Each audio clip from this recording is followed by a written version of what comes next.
Cesar Montano, diring-diri sa viral sex video nila Atong Ang at Sunshine Cruz.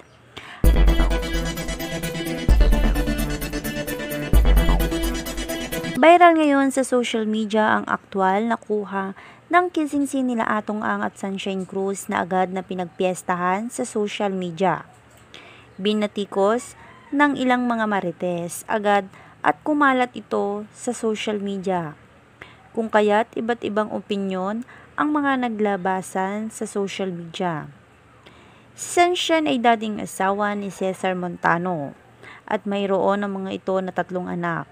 Hindi rin tumagal ay na-divorce rin ng mga ito. Samantalang si Atong Ang naman ay ang dating karelasyon ni Gretchen Barreto. Marami pa ring spekulasyon ngayon sa maraming netizen at katanungan ay kung bakit naghiwalay sina Gretchen at Atong Ang. Dahil hindi rin naman lingid sa marami na may katagalan na rin ang relasyon ng mga ito. Kaya naman laking gulat ng maraming netizen ang biglaang paglutang ni Sunshine Cruz sa buhay ni Atong Ang. Komento naman ng marami kahit may katandaan na raw si Atong ay wala raw imposible na hindi mapaibig dito. Kung pinansyal lang daw na aspeto ang pag-uusapan ay sigurado raw na talagang mamahalin ito.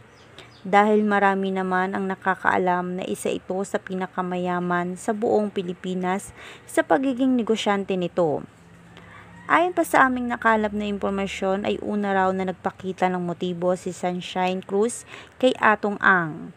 Dahil ayon sa usap-usapan ay matagal na pala itong may gusto dito.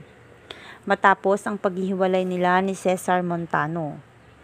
Sa ngayon naman ay wala pang inilalabas na pahayag si Cesar Montano tungkol dito. Ngunit sigurado raw ang taong bayan na magiging ito raw ay magugulat dito. Dahil maging ang ilang netizen nga raw ay hindi masukat akalain na mai-inlove si Sunshine Cruz kay Atong Ang.